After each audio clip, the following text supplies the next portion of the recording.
வணக்கம், சுமதி சமையல். இன்றைக்கி நம்ம சமையல் என்ன பார்க்க போகிறோன்னா, முருங்கைக்கீரையில் கடையல் செய்கிறோம். அதுக்கு பருப்பு ஃபஸ்ட்டு வேக போட்டுக்கலாம். 1/2 கப்பு துவரம்பருப்பு போடுறேன், 1/2 கப் பாசிப்பருப்பு போட்டிருக்கேன். இதை நல்லா கழுவிக்கலாம். ஒரு 2 டைம் கழுவிட்டு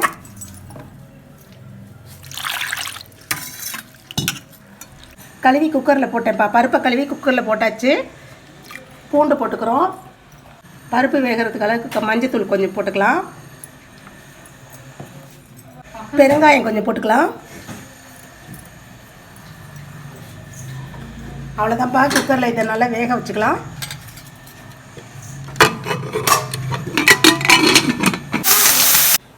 இப்போ பருப்பு வேக வச்சாச்சு. இப்போ சட்டி வச்சுக்கலாம். ஸ்டவ்வில் எண்ணெய் ஊற்றிக்கலாம்ப்பா.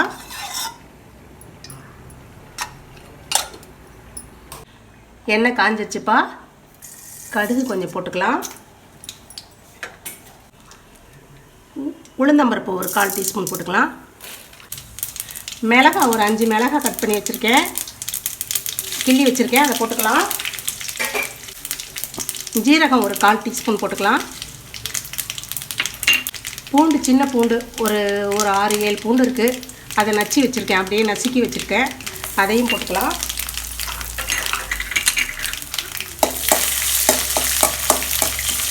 நல்லா பொரிஞ்சிருச்சுப்பா.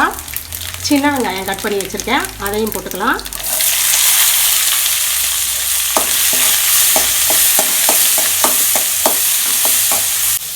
முருங்கைக்கீரை போட்டுக்கலாம்ப்பா. முருங்கைக்கீரையும் போட்டுக்கலாம்.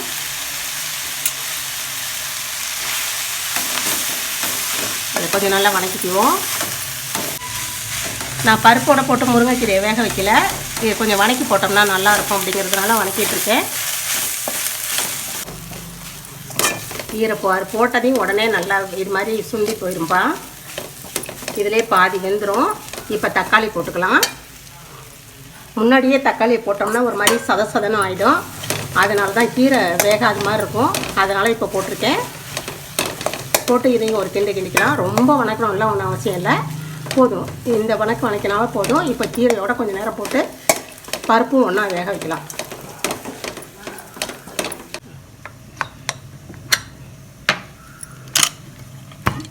பருப்பு எடுத்துக்கலாம்ப்பா. பருப்பு நல்லா வெந்திருக்கு.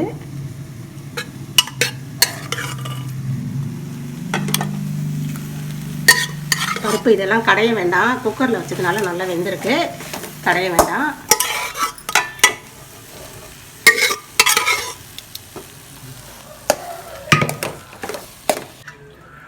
குக்கரில் பருப்பு வேக வச்சோம்னா அந்த தண்ணி ஊற்றிக்கலாம்.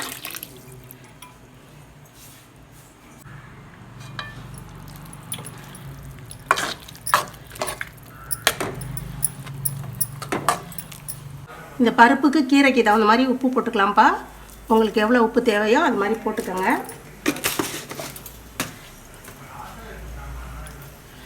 இது மூடி வைக்க வேண்டாம், அப்படியே வேகட்டும். லைட்டாக மஞ்சத்தூள் போட்டுக்கலாம்.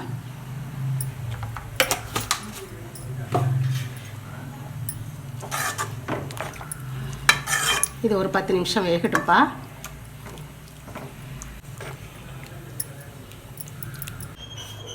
கீரை நல்லா வெந்துருச்சுப்பா. இதை அப்படியே போட்டு இப்போ கடைஞ்சிக்கலாம்.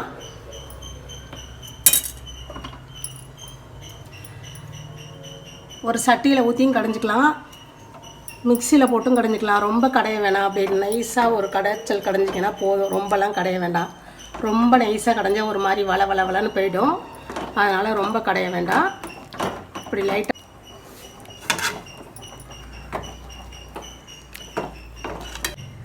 போதும்ப்பா. இந்த அளவு கடைஞ்சால் போதும்.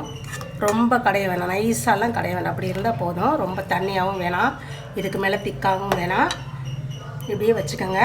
இதை நீங்கள் சாம்பார் சாதத்தோடு தொட்டுக்கலாம், சாதத்தில் போட்டு பிசைஞ்சு சாப்பிட்லாம். உங்களுக்கு எப்படி சௌகரியமோ அது மாதிரி செஞ்சுக்கோங்க. கீரை கடைசல் ரெடி.